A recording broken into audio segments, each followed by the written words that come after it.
What's happening, everybody? This is Mike at Mike's Total Dragon Channel, and today is New Comic Book Day. So I just got back from the shop, so I figured I would show you guys everything that I picked up while I was there.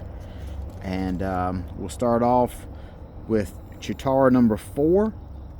Now, I have been a fan of the Thundercats book, and I've really enjoyed it, so I jumped in on the Chitara miniseries. But the thing is, I can't really speak on how it's going because I don't read my miniseries until they're complete. So I've been pulling Chitara as it comes out and setting it aside. Once next issue 5, I believe, is the last one. Once that hits, I'll sit back and read it. But I am pulling Chitara just on the sole fact of how much I like the ongoing Thundercats book. Power Fantasy. It's in the same realm as Chitara. It's a mini-series, like a 12-issue mini, I believe it is. I did read issue 1 to see how I felt about it, and to see if I wanted to keep going, and I thought it was really strong. So ever since then, I've been pulling it, getting it pulled for me as it comes out. For those of you who don't know, the concept of it is it's a world in which there are superheroes, but there's only 2 that are really incredibly powerful. There's a lot of lesser known superheroes, or I shouldn't say superheroes, I should probably say more superpowered individuals. And those 2 superpowered people, they have the majority of the power. They're definitely the most powerful, and kind of like they keep all the other ones in check, and they keep the government and the world in check. And it's kind of like a little bit of kind of like a little political situation.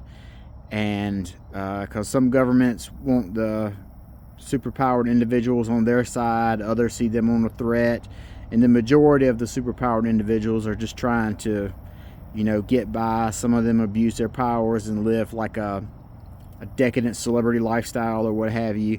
But in any case, the thing that drew me to this the most is the concept and the writer, Kieran Gillen. I enjoyed a lot of his work in the past, so that was really what kind of sold me on this book. Up next, I got Tom Scioli's Godzilla's Monsterpiece Theater.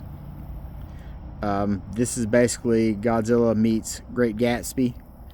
I'm a fan of Tom Scioli's. I like his cartooning. I like kind of his outlook on the industry, how he approaches work. I've read a handful of his projects in the past.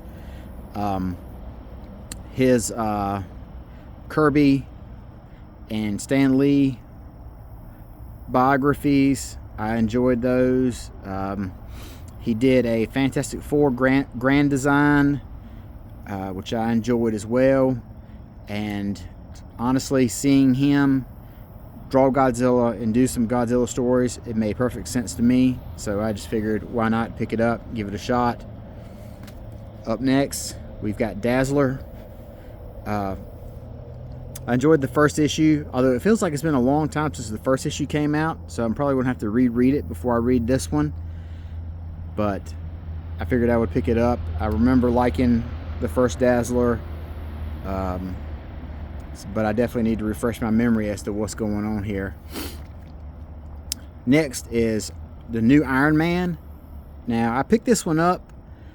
I don't really know what to expect, because from everything that I've heard, the gentleman that's writing this, Spencer Ackerman, I don't know if he has any comic book credits. I think this might be his first comic book work, or at least his first one for the big 2.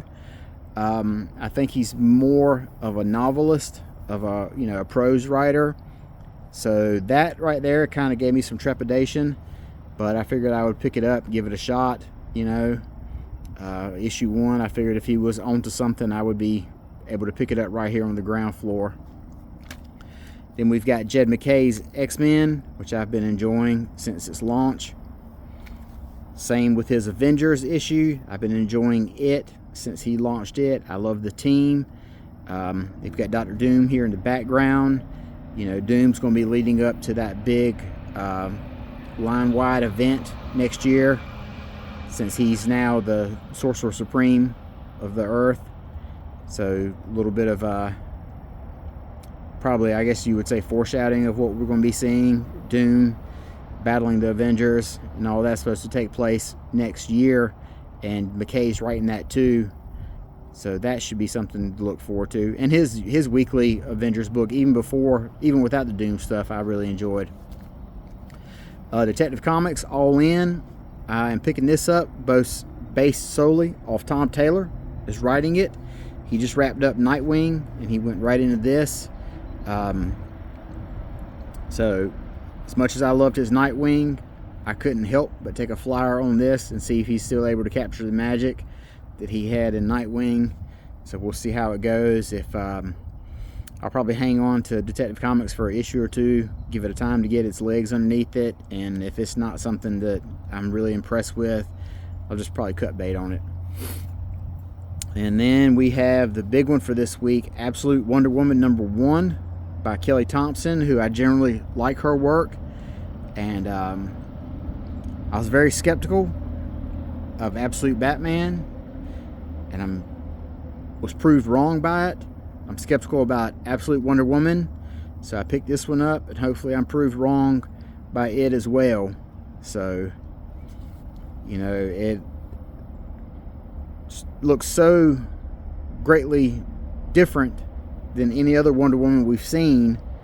You know, you can't help but be kind of hesitant about it, especially as someone that's a long-time comic books fan and a reader.